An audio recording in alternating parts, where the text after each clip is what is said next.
Hello, everyone. This is Rebecca Roulier, otherwise known as Coach Becky, and I'm here with our 7th segment of Kids in COVID-19 and our 3rd webinar. Hello to everyone on Facebook Live, and I will just give everyone 1 minute to trickle in on Facebook Live and join our webinar, and we will be back here with Coach Becky and Coach Nikki.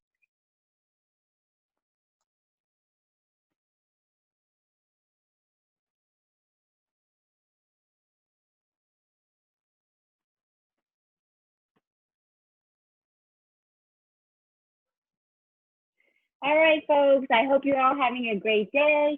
Again, this is Rebecca Roulier, otherwise known as Coach Becky to our kids here at Doc Wayne.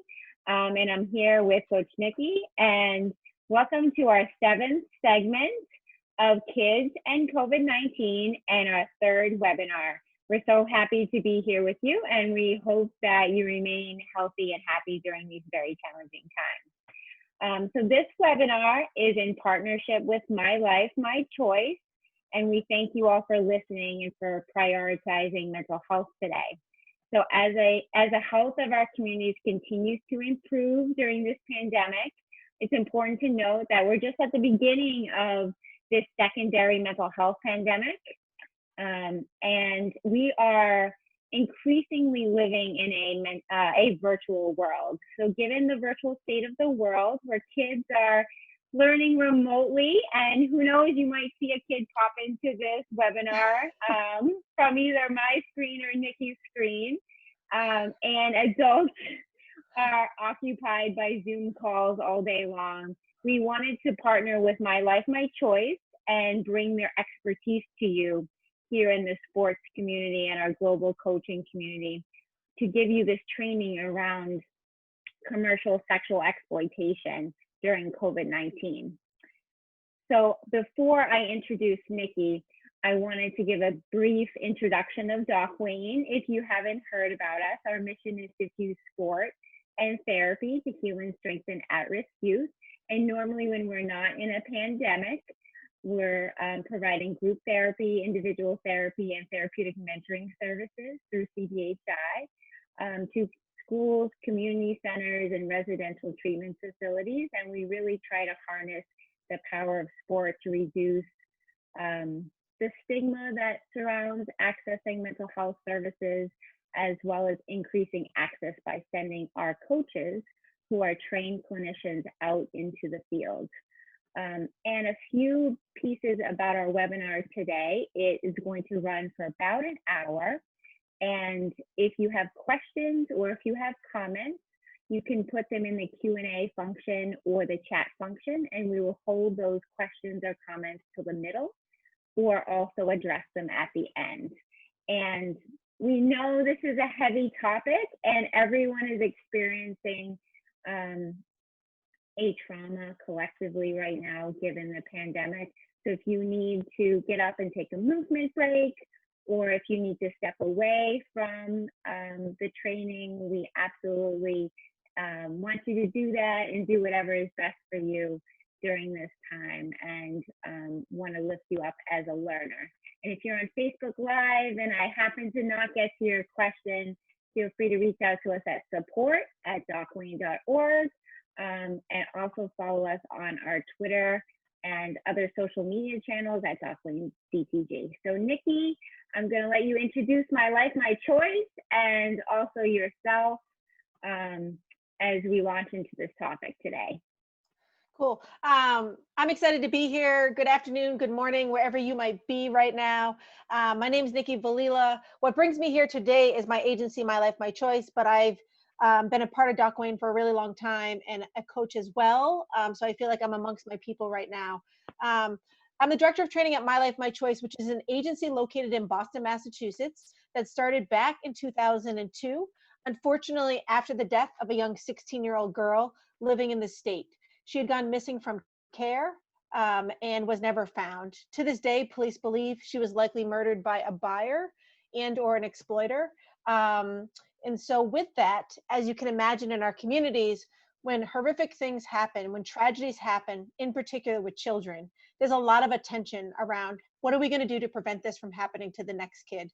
With that being said, our co-founder and executive director, Lisa Goldblatt Grace, was a social worker in the field doing some work, and was handed what we'll call a small pot of money by the state of Massachusetts to try to fix this problem of trafficking. With that, we've been around now for 18 years. So the pro to that is that kids in Massachusetts are getting really great services. The con is that human trafficking, unfortunately, is still an epidemic in all of our communities. In addition to this training, My Life, My Choice offers a plethora of trainings, but one of the things that helps us stand out amongst lots of providers is in 2004, we began a survivor mentoring program. That program is a program in which adult survivors of the commercial sex industry directly mentor young people under the age of 18, regardless of gender or sexual orientation, around, being aware of dangers in the community, providing education, but most importantly, instilling hope that there is a path out. So I'm going to spend some time today giving you some of the basics. We'll call it CSEC 101. As Becky said, the topic is heavy. My goal is not to trigger or traumatize anyone, but to give you some of the facts in hopes that you'll want to get more information after today's training. Thanks, Nikki. And you'll see our contact information on your screen. We want to say that we're here for you during COVID-19 and really always, so you can take that down. And also know that this webinar is being recorded, and I just dropped the previous recorded sessions in the chat function. So feel free to go back and listen to those if they're helpful to you. And as we look at our session today, I wanted to quickly go over this, but also tell you that this time is for you. And if you have other needs during this pandemic, or just generally as a coach, as someone in the sports community, or as a provider, please reach out to me. My contact information is support@docwayne.org, because we want to be here for you. We want to support you. So we're all ears to that. So Nikki, please take it away and let us know how we can learn about this great topic. Perfect. You can go to the next slide.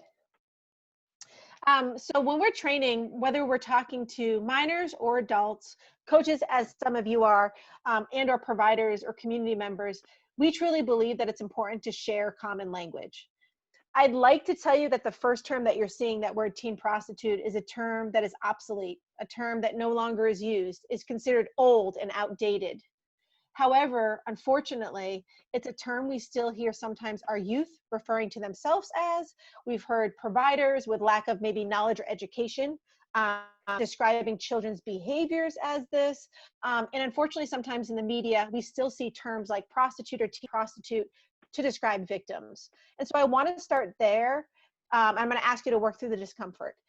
So typically when people hear the term prostitute, there's a lot of different thoughts that come to mind. But for this exercise, I typically like to think of somebody that truly believes this is a choice, that truly believes a young person wakes up and says, this is what I want to do, and this is how I'm going to make money. And if I were to ask a person that inherently believed this was a choice, typically, and I said, give me some terms or words used to describe that young person, you would hear terms like slut or dirty or maybe promiscuous, drug addict, runner, runaway. The bottom line is lots of kind of negative stigma and perception attached to that teen. And if I was to ask that same person that believed all of these kind of terms and whatnot, and I said, then who's responsible for that young person? Oftentimes the common answer is the police. It's a police problem, meaning I don't actually care what happens to this person, but with them may come other criminal activity such as gang activity or drug activity. And I have kids of my own, and I'm worried about their safety. So call the police, let them figure it out, but get the problem out of here. I want to shift gears for a second, and I want us to focus more heavily on that second term, the commercially sexually exploited child. When I think of that term as a service provider and someone currently getting my master's in social work, I look at keywords like exploited and child. And oftentimes when I ask providers to describe that kid, I get terms like vulnerable, traumatized, young, sometimes kidnapped, groomed. But the most common word is victim, that this child has been taken advantage of, manipulated, that this wasn't a choice. And I want to stick with that frame for a second. So victims don't choose things. And if I said to you then, well, who's responsible for the commercially sexually exploited child? My guess is none of you would say the police.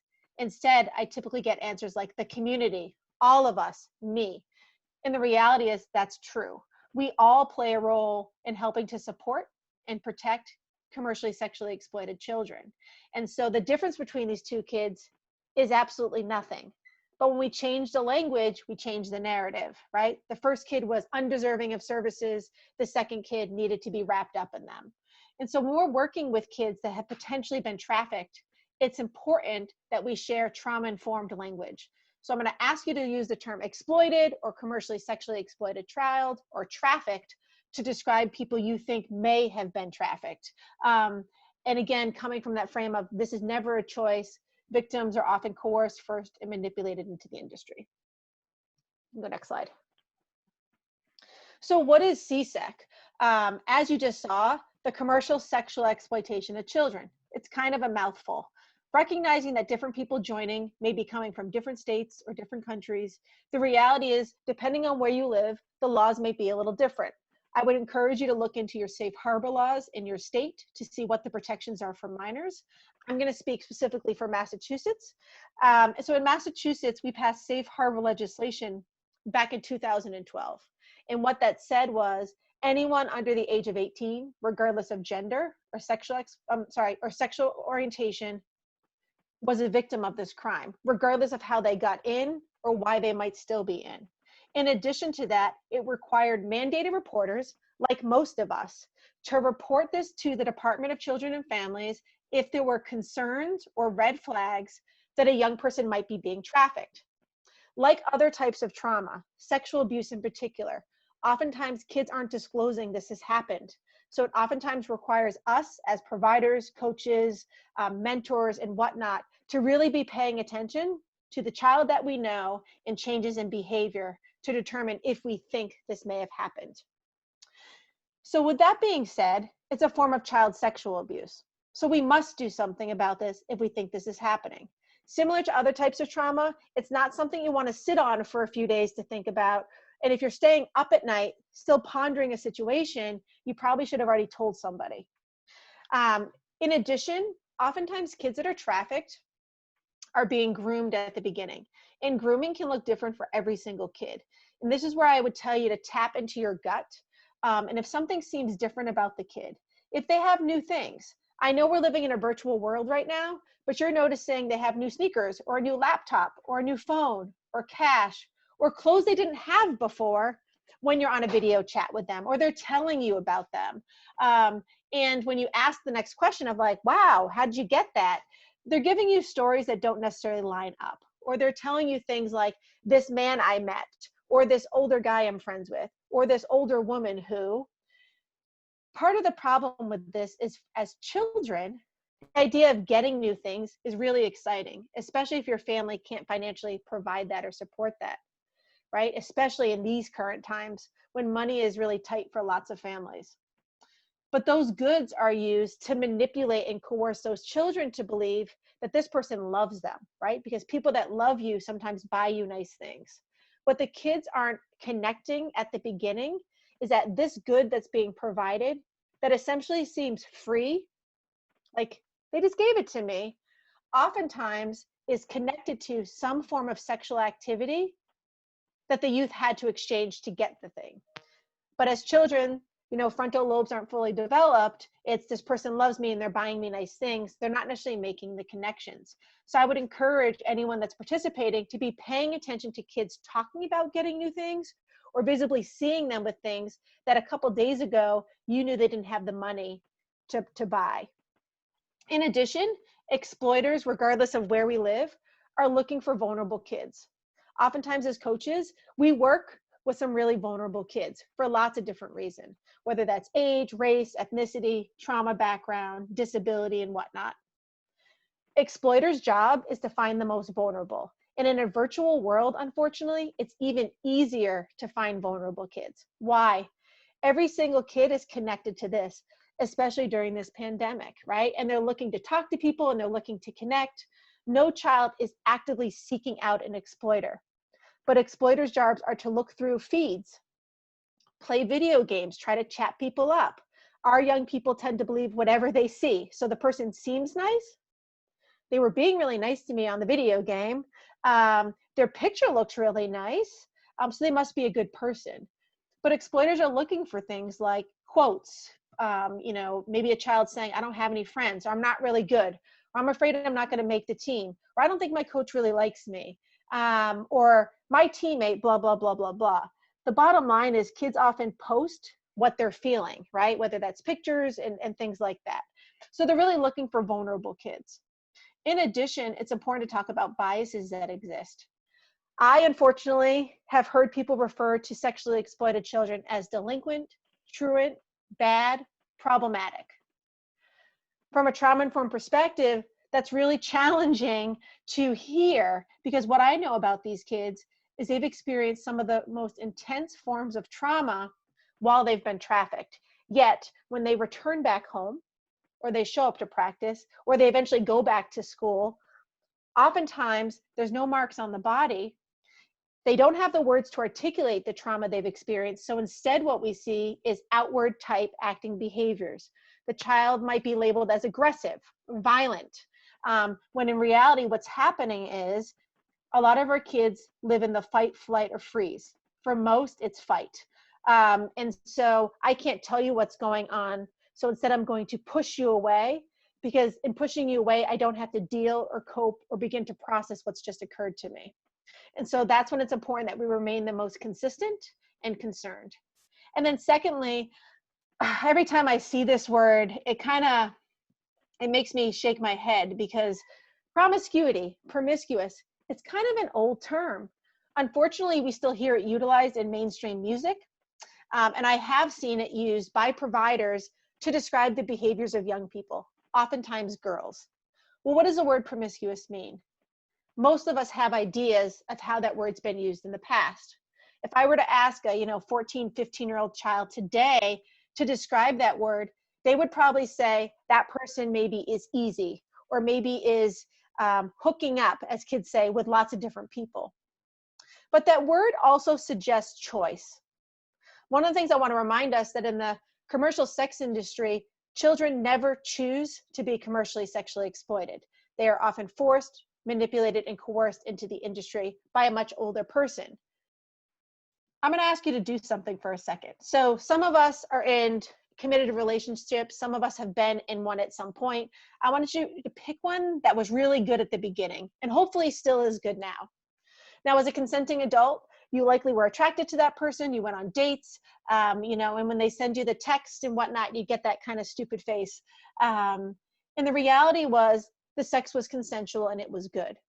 But what if at that same time, when you were in the early kind of honeymoon stage of that relationship, that person said to you, in order to remain in a relationship with me, we're going to have sex 10 to 20 times a day. Most people, regardless of what they thought was happening in this relationship, would have just left the room. So if we can't imagine as consenting adults to have that much sexual activity in one day with a consenting partner, how can we use this word to describe the behaviors of children that are being coerced, forced, and manipulated to have sexual activity on average with 10 to 20 strangers a day? When we put it that way, it seems ridiculous to use a term like this. So in addition to the term prostitute and not using it, I'm going to ask you to be mindful of not using the term promiscuous to describe the behaviors of children. Next slide. So what are the different forms of exploitation? There's many different forms. I just picked some of the most common forms. So I want to start with street prostitution. Again, this really does depend on where you live, but in the most part, street prostitution in most of our states has really dissipated and disappeared. We don't see it, so the common belief is people aren't being exploited anymore. Well, back in the 70s and 80s, even into the early 90s, in the city of Boston, there was an area known as the combat zone. And that was an area where it was extremely visible, meaning you would see women and children on the streets, sometimes on the corners, dressed, high heels and mini skirts and things like that. There were strip clubs and peep shows. You would literally drive your car up, and those old posters where you see the woman leaning into the car, that was really exemplified the combat zone. Now with that came visibility. So I'm not suggesting horrible things didn't happen during that time, because they absolutely did. But there was something about being visible. Meaning, if I was being exploited during that time and I wasn't on the street for a day or two, people would start asking questions. Has anybody seen Nikki? When's the last time you saw her? And when a buyer came up to exchange or set up a date, I might say, get his license plate. Did you see their license? Did you see their, did you get their license? Did you get his name or their name? But with the disappearing of the street prostitution, it's really gone underground. Most of our children aren't visible anymore. And in many of our communities, when things are invisible, there's a belief that they're non-existent. In reality, with the invention of the internet, as you can see the last listed thing, exploitation has boomed, right? And things like Backpage.com, which came down, I think, almost about 2 years ago now, for many, many years was capitalizing on the knowing and willingly selling of young people for money. There's a great documentary out there called I Am Jane Doe that was available on Netflix. I believe it's still there. And although Backpage has been shut down, it really does a great job of highlighting the intricacies of trying to challenge a website, even when all of the proof points to young people are being exploited. And when Backpage shut down, hundreds others popped right back up, right? In the time of COVID, some believe, well, exploitation must have slowed down, right? Kids aren't being brought to places anymore. And in reality, actually, it's continued to spike. It just looks different. Again, with virtual phones and cameras and webcams and things like that, it's just being done sometimes from the youth's own home. The next thing I want to talk about a little bit is pornography, which unfortunately is a little bit more visible than it used to be. A lot of us remember 20, even 30 years ago, things like Playboy magazine and whatnot. And although none of us wants to find our child with a copy in their hand, there's something very different about a magazine than seeing live pornography on your computer, phone, or tablet. We know the average age of first time watching porn is 11 years old. And oftentimes we associate it with boys and not girls. The reality is with the internet, even when kids aren't looking for this type of stuff, it's really easy to stumble across. Porn is also sometimes in a situation where kids can't walk away from it because even if they're no longer with their trafficker, that video might exist for months and years after they've left the industry. Stripping sometimes can be seen as the gateway to the commercial sex industry, and that's how an exploiter might sell it. They see the young person's Facebook page or Instagram or Snapchat, and they see that this young person is comfortable taking pictures, not nude, but just comfortable taking pictures of themselves. And they like getting lots of likes, right? Because that means they have lots of friends. And this person might say to them, wow, you're really beautiful, or you have a nice six-pack. Do you know how much money you can make for those pictures? And for a young person that doesn't have a job, all of us want money, might say, wow, this person's giving me a lot of attention. And yeah, sure, I would love to make some quick money. Again, the young person doesn't know this person's trying to exploit them. So they might agree to meet up with this person, who then takes them on a great day. Lunch, buys them new clothes, really makes them feel good about themselves. Maybe even hair or nails or things like that.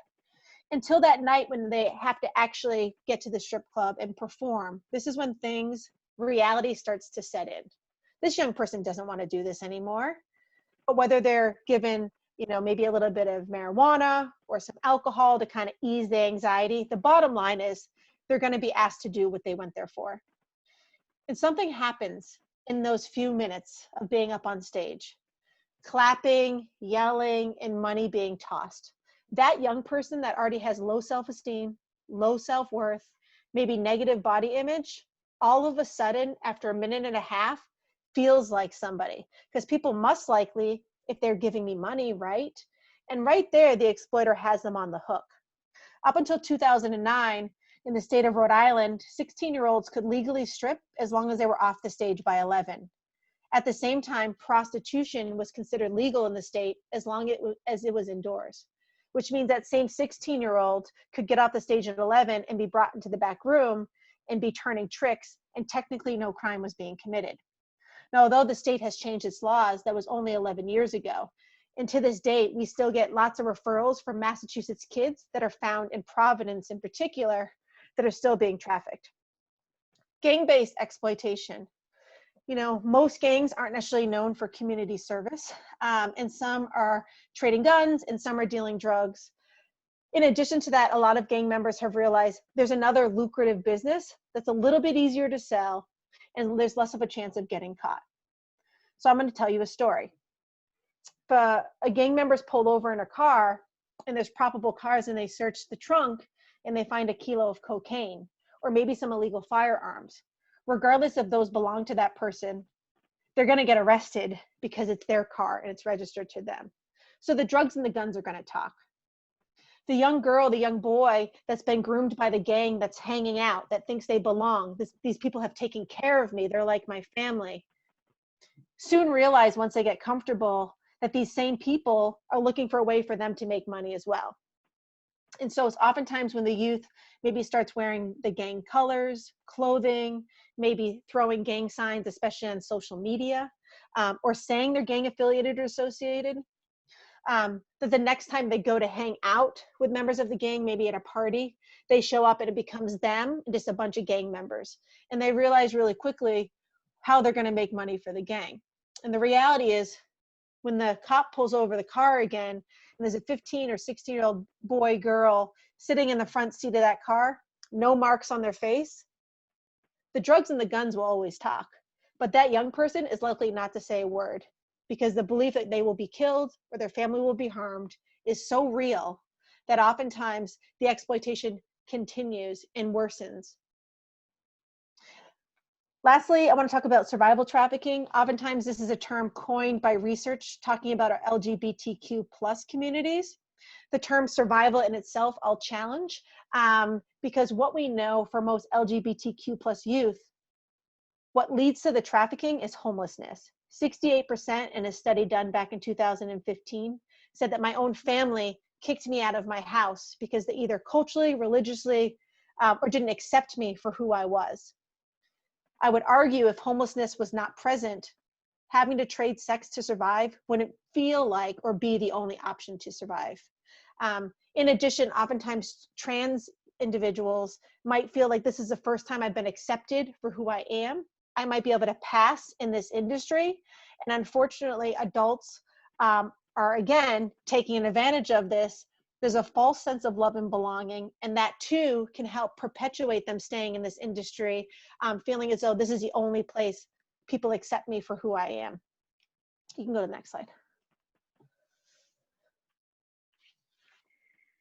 So thank you, Nikki, for giving us that education on the topic. And I just want to acknowledge that for some people, they may be feeling a little bit uncomfortable with this information because of what Nikki shared about just not fully being aware of the underground nature of human trafficking and perhaps thinking that this might be going on in other countries, but it is very much real in the United States and for our youth. So just wanted to briefly touch upon the role of the coach. And for those who are providers on the call or listening live or perhaps listening to the recording, what we can do as coaches, as mentors, as providers, and how we can address this issue.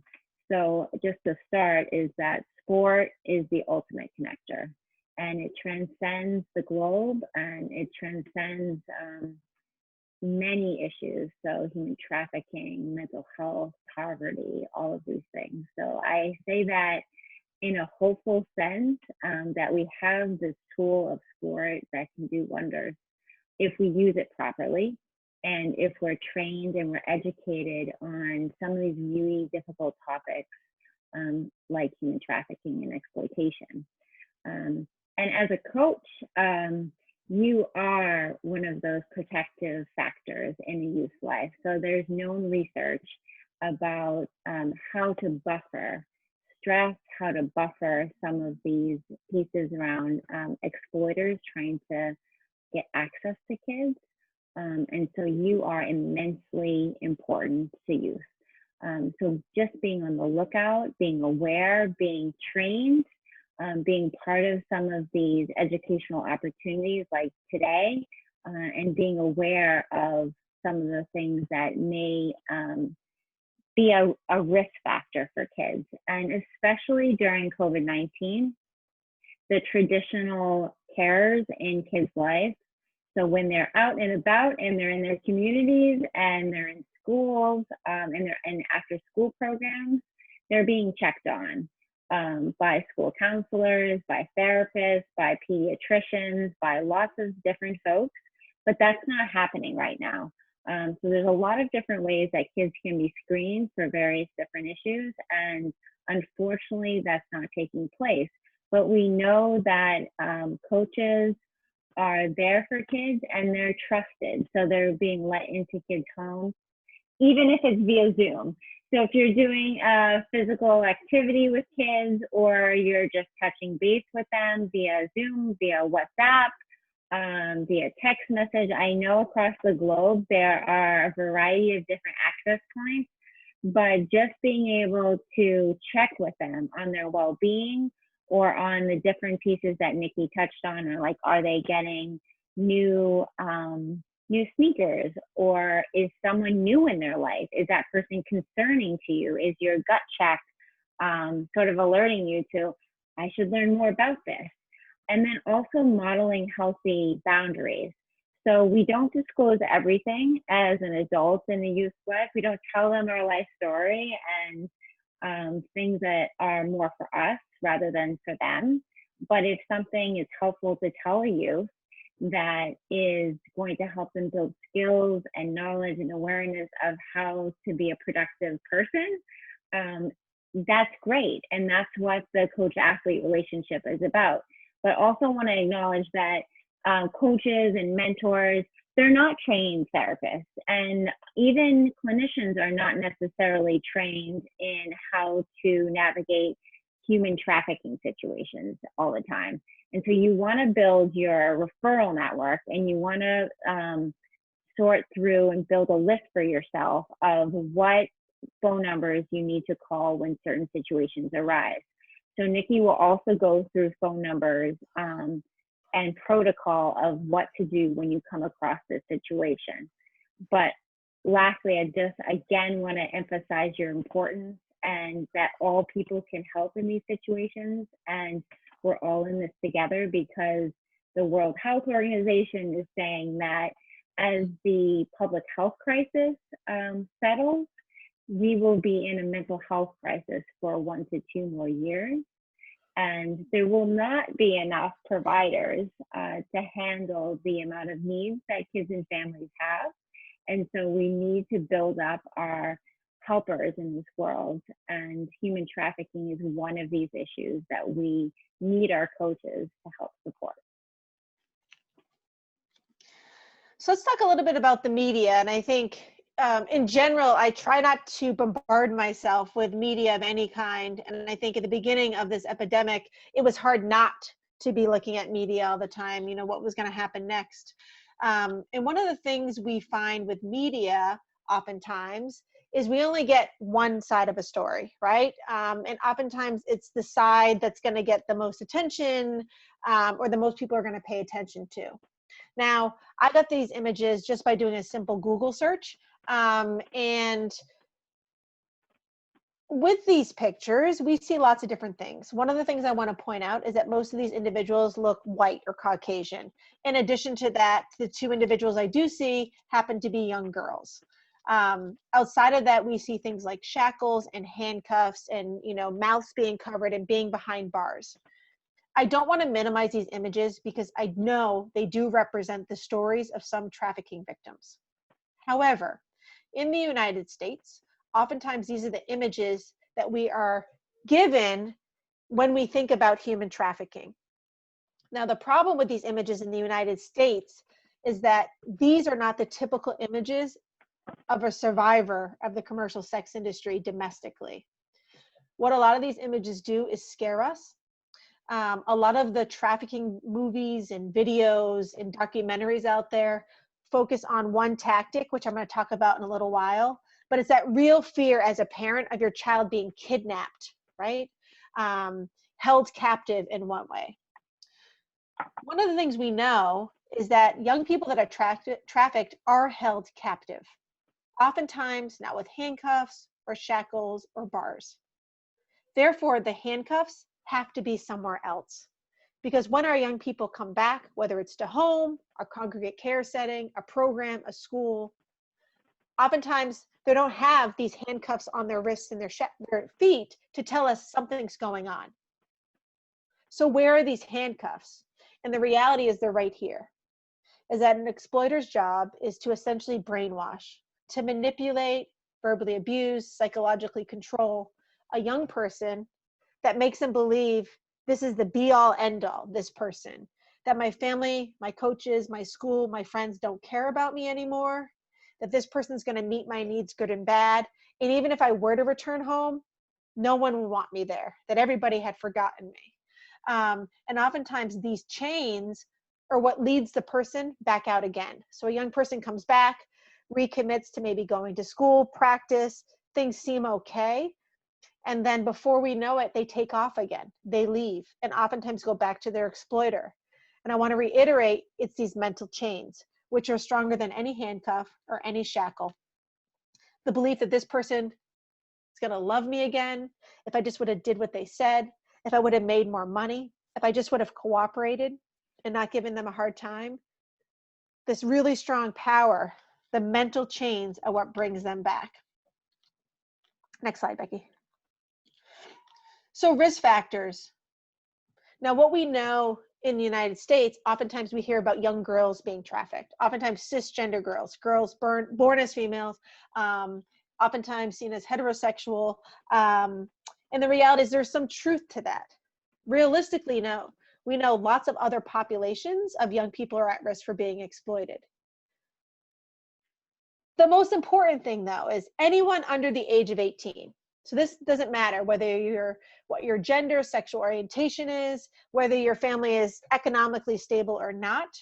Anyone under the age of 18 is at risk for being commercially sexually exploited, and I'll tell you why. Because every single person, even us as adults, has vulnerabilities or is vulnerable in one way or another. The challenge is most of our young people don't even know what that word means, let alone what makes them potentially vulnerable to other people. An exploiter's job is to find out what those vulnerabilities are and to use them essentially against the child, to manipulate them or coerce them into doing things.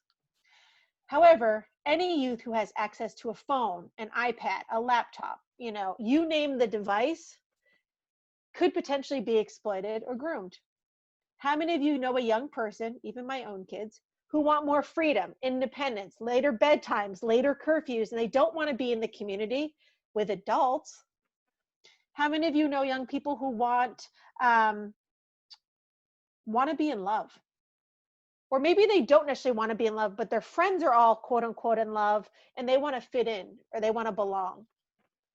A lot of us work with young people that are willing to do whatever it takes to maintain friendships or romantic relationships, especially with peer pressure.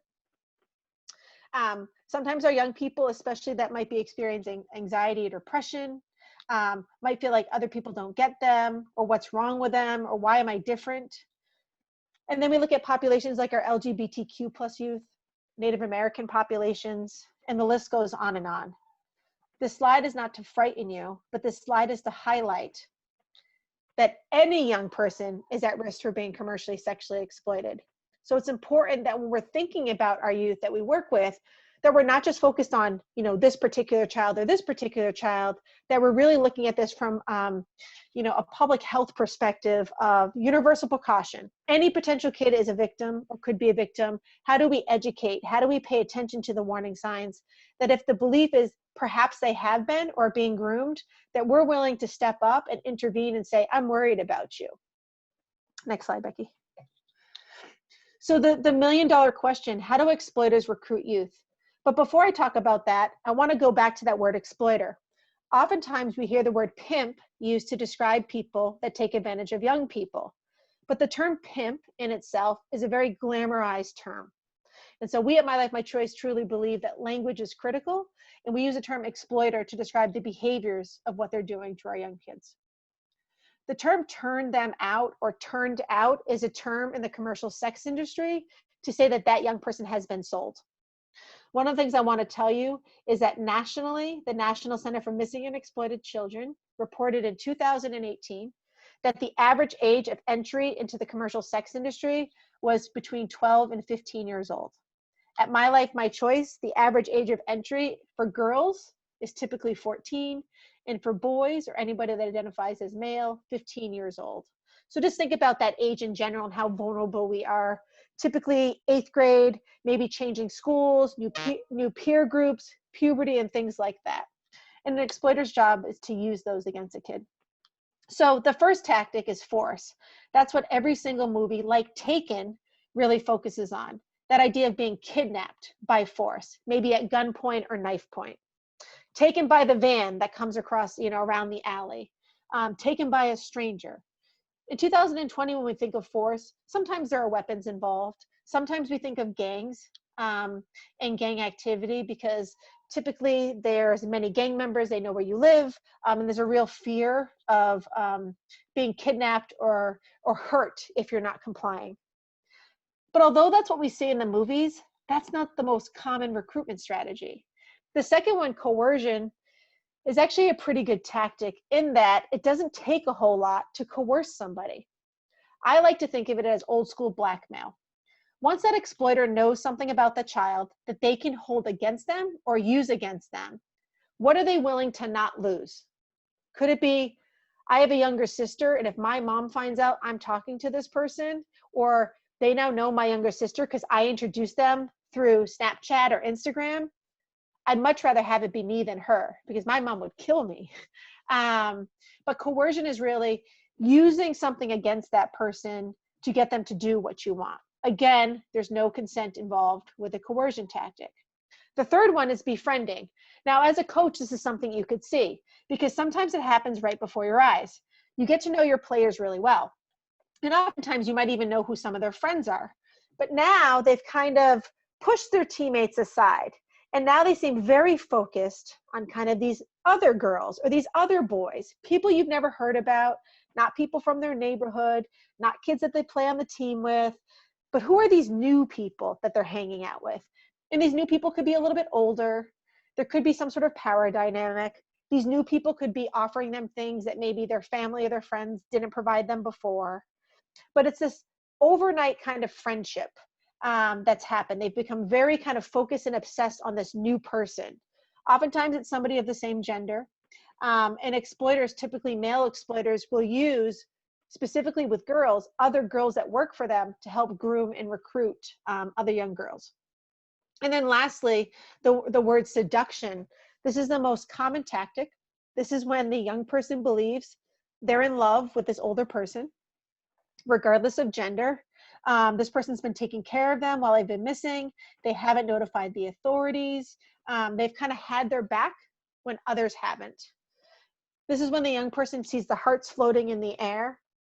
And oftentimes, once that's happened, this is when the exploiter might turn to them and say, you know, I've had your back. I've kind of held you down. I've taken care of you, but I'm a little short on rent this month. Or I need blah, blah, blah. I just need you to turn this one trick. Just this one time. I feel horrible asking you, but I've had your back. And as this young person's sitting there thinking, are you kidding me? I don't want to do this. They're angry. They're feeling all of these different types of emotions. Very quickly, they go back to, but this person's had my back. They've helped me out. They've helped to support me. They've fed me. They gave me a place to stay. And so the person shows up and they turn that trick. And as a young person sitting there feeling disgusted and ashamed and dirty and angry, the exploiter says something like, you see, baby, you see how quick you made that money? It could be just you and me, right? We're going to drive off, get a house and, into the sunset type thing. And that young person's right back onto that hook. And I go back to the mental chains. Oftentimes, we know that 70 to 90% of children and women in the life have a history of child sexual abuse. These young people have low self-esteem, low self-worth, and they meet this person that essentially promises them the world, right? Reinforcing kind of the trauma they've already experienced, but for some reason, this feels different. So those are the 4 most common recruitment strategies. Next slide.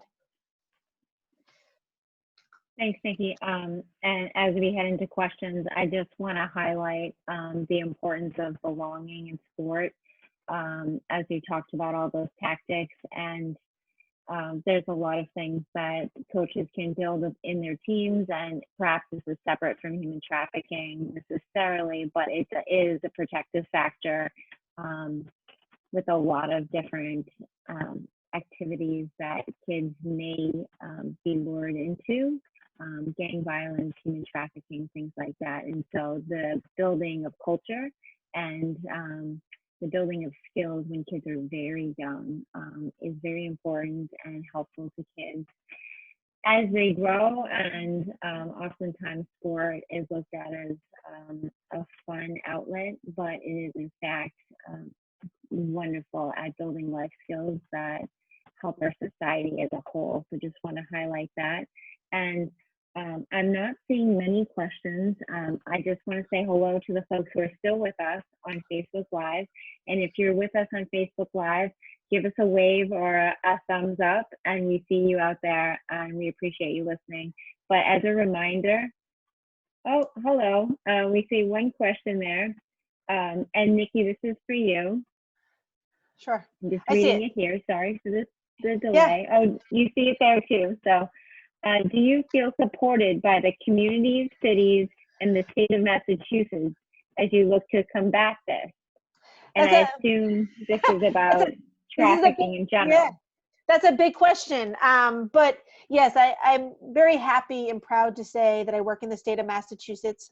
Massachusetts alone, compared to lots of the other states in the country, is really one of the leaders when it comes to working with kids that have been trafficked. We had some of the first protocols earlier in the 2000s that really took a stand to say, let's stop arresting our children and going after the real perpetrators, the buyers and the exploiters. In the state of Massachusetts, we have a well kind of oiled machine. Every one of the 11 counties has a children's advocacy center, as well as a district attorney's office that works collaboratively with our Department of Children and Families, specifically on trafficking cases.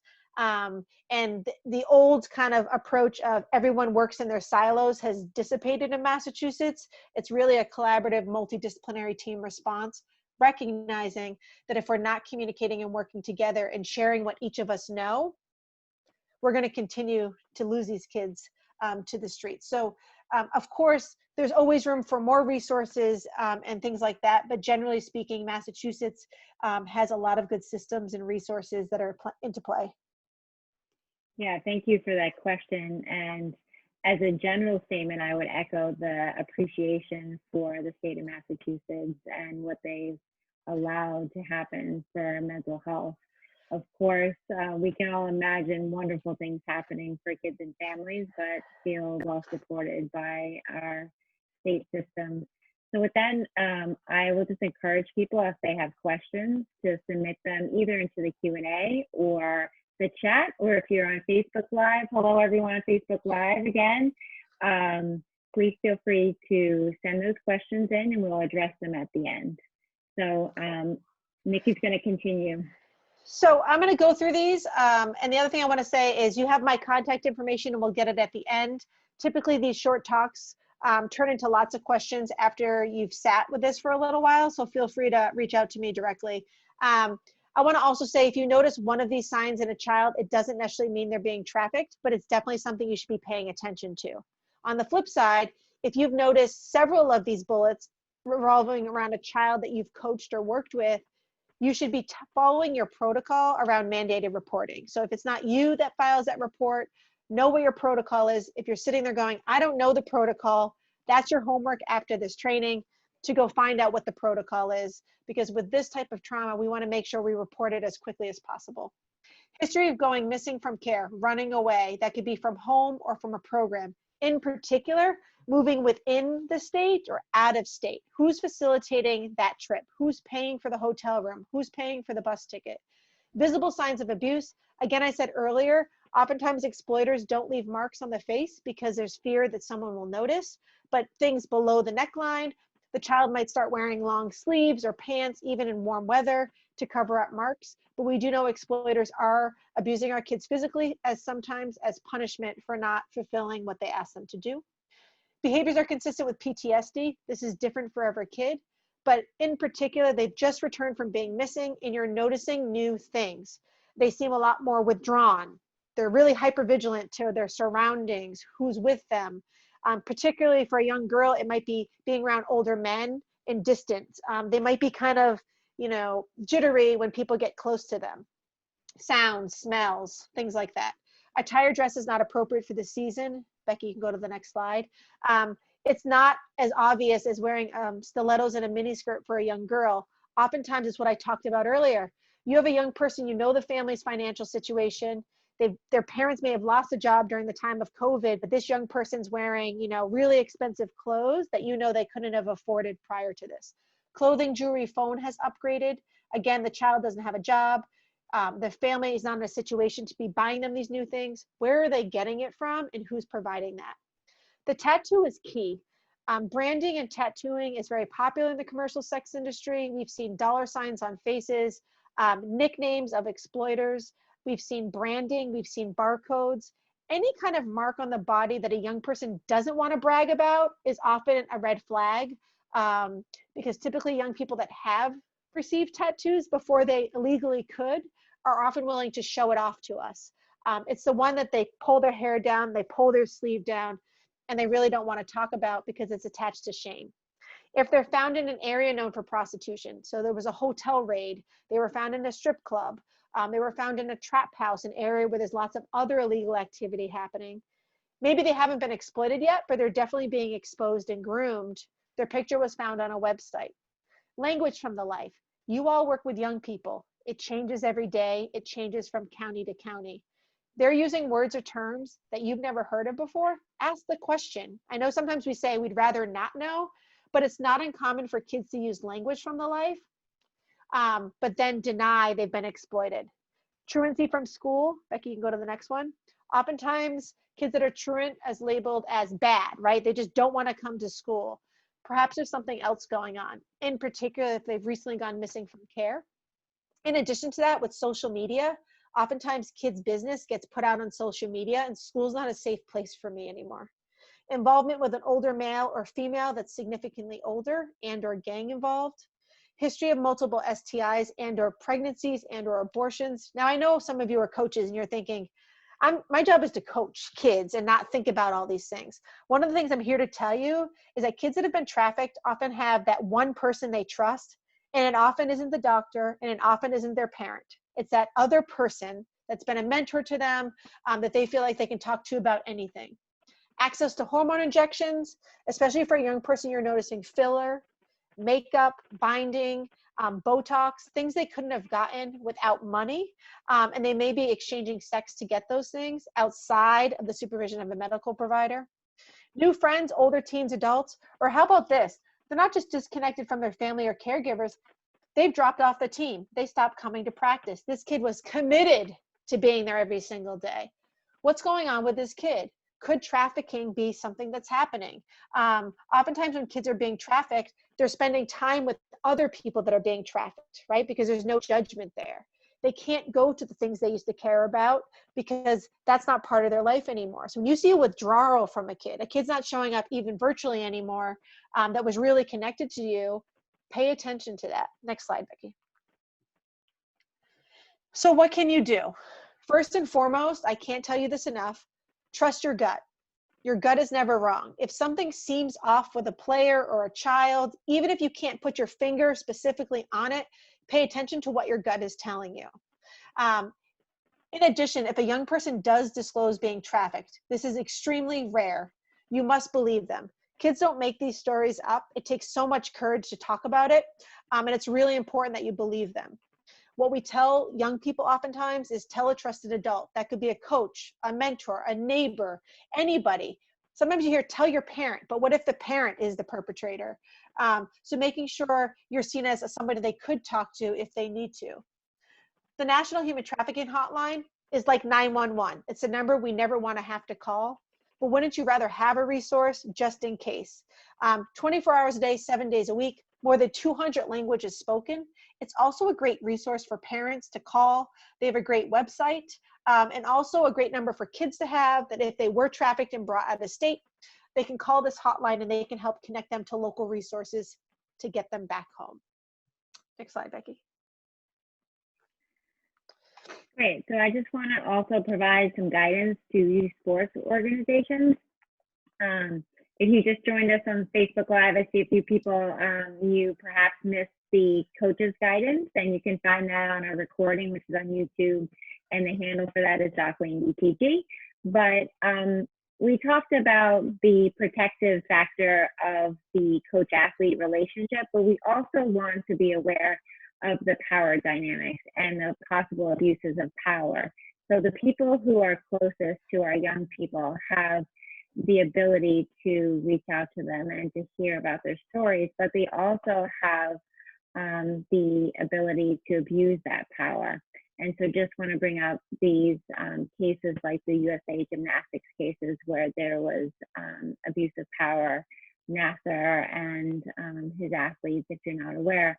But we just want to be very careful who we're allowing to enter our youth lives. And so we need to screen all employees and volunteer coaches, but also use that gut that Nikki's talking about, is if someone's not the right person for your organization or the right person for youth sports service, then you need to act upon that and not wait, because our kids' lives are in jeopardy. And also, you need to train your coaches and other sports professionals on the safe sport guidelines. And if you're not familiar with them, it just takes a quick Google search to look at that. And to highlight a few of them, they talk about making sure that coaches are not alone with athletes without their parents' permission, and making sure that there's safety guidelines around that. And training is provided, so knowing what conversations are permissible and how to make sure there's safe space. And also in our first webinar, which was provided probably about 2 to 3 weeks ago at this point, we talked about how to create safe space and how to make sure that your athletes are safe and well during your activities. But also learn from other initiatives and movements. So My Life, My Choice, and Nikki's work is amazing and they do great things, but also look up Shout Out Trafficking, and I'll put these links in the chat function after I stop speaking. But that's through the Institute for Sport and Social Justice, formerly the National Consortium for Academics and Sport, but also the former Cleveland Browns head coach, Hugh Jackson, has an initiative called the Hugh Jackson Foundation. And then also look up It's a Penalty, which is through a former New York Giants coach. So there's a lot of great projects out there, especially through sport, not necessarily targeting youth, but please educate yourself and form protocols for your organization.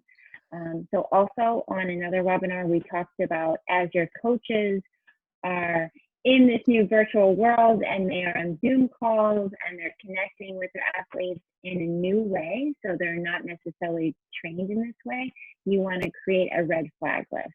So you create this list so that when they're in these conversations and they see something or they hear something and it's on this list, that they know what to do next. So you're not leaving it in a space where there's uncertainty, but they see it, they know that that is not something that is okay, and then they know, what do I do? Do I call my supervisor? Do I call the national hotline immediately? Or what is my next step to keep my athletes safe? And you also are covering your liabilities in that sense as a youth sports organization. So I wanted to leave us on, again, a hopeful note. So you see above a quote from the UN that physical activity and play is taught and conducted properly. It's taught and conducted properly can be very valuable. And they go on to talk about kids that had been trafficked and really how healing sport can be. And Nikki and I first met through therapeutic sport and had worked with a number of girls who unfortunately had been through commercial sex trafficking. So we worked with them, and although they did most of the work themselves, because honestly that's how it goes, is that you have to do the work internally, sport can be incredibly powerful, and if done right, so if conducted in a space that's therapeutic and intentionally provided, can do wonders for young people. We wanted to leave you with that note. We'll put up our contact information, and I do know that there's some questions coming in the chat box.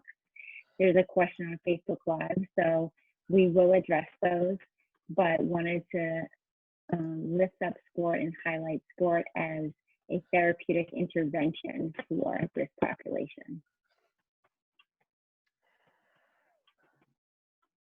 Becky, the last thing I just wanted to end with is that 88% of trafficking victims said they came into contact with at least one person that could have helped them, which means any of us could be that person.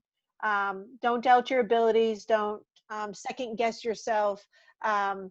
Again, with the kids that we've served, numerous adolescents have said, I wish one person would have asked me the hard question, because maybe then I would have felt comfortable telling them what had happened. So again, none of us want to think about this happening to the young people we serve or work with or coach, but unfortunately it is another form of trauma that's out there. Getting education, being informed are some easy ways to help combat the commercial sex industry. There's My Life, My Choices website. We have videos, blogs, articles on there if you want to get more information. We also have a Facebook page. And again, if you have specific questions about the work we're doing in Massachusetts or trainings that we offer, or just want to have a conversation, there's my phone number and email. Feel free to reach out. And lastly, before we get to questions, I want to put up again, this is a part of a larger series called Kids in COVID-19, and the previous recorded sessions can be found on our YouTube page with the handle DocWayneDTG. And coming up next, on June 18th at 1 o'clock Eastern Time, is a webinar to be named later, but it's going to be on reentry to sport. And if anyone knows Diana Katai, she's wonderful, and we will be collaborating on that, and she's with Coaching Piece. So if anyone is trying to determine how they can meet the needs of kids going into the summer and into the next academic year, we will be providing some tips, tools, and resources around that topic. So thank you all for listening, and we have some questions here. So I want to get to the one on Facebook first so we don't forget them, and then we'll get to the ones in the chat box. So I see a question here from Ken, and this is more of a Doc Wayne general question, but he says, can you talk a little about the mentoring program and what kind of training is done, what challenges you've seen, and how mentors are supervised? So thank you for your question, Ken. So I assume Ken is talking about our therapeutic mentoring program through CDHI here at Doc Wayne. I'll give you a brief answer to that question, a multifaceted question. And if I don't answer it fully, you can email me at support@docwayne.org.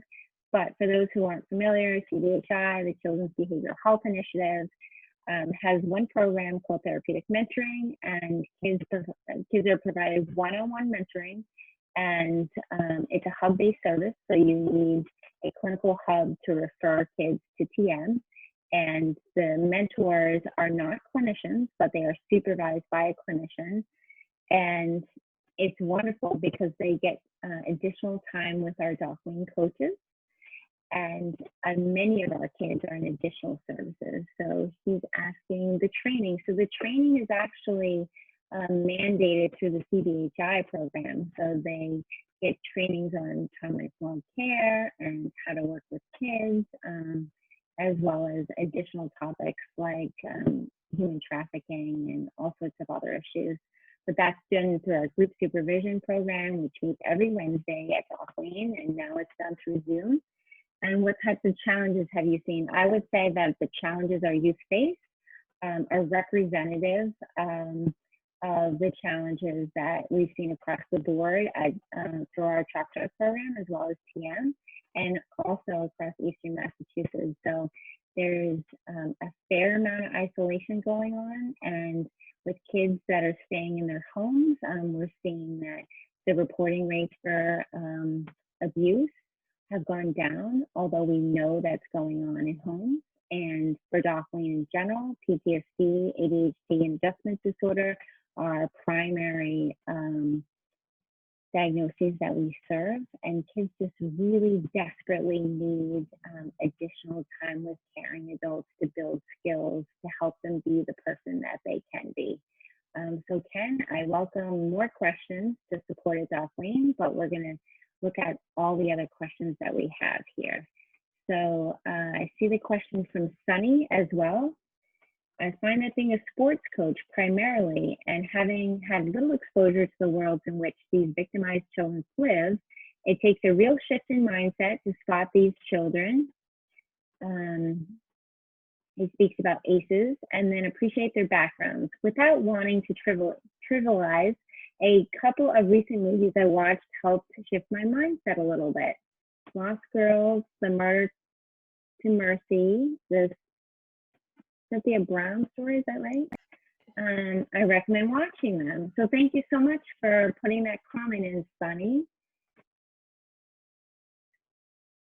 And Nikki, you were sending a few others along.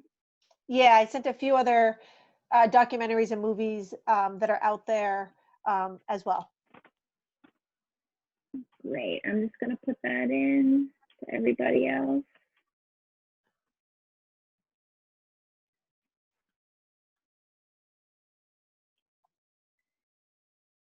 Okay. Well, last call for questions.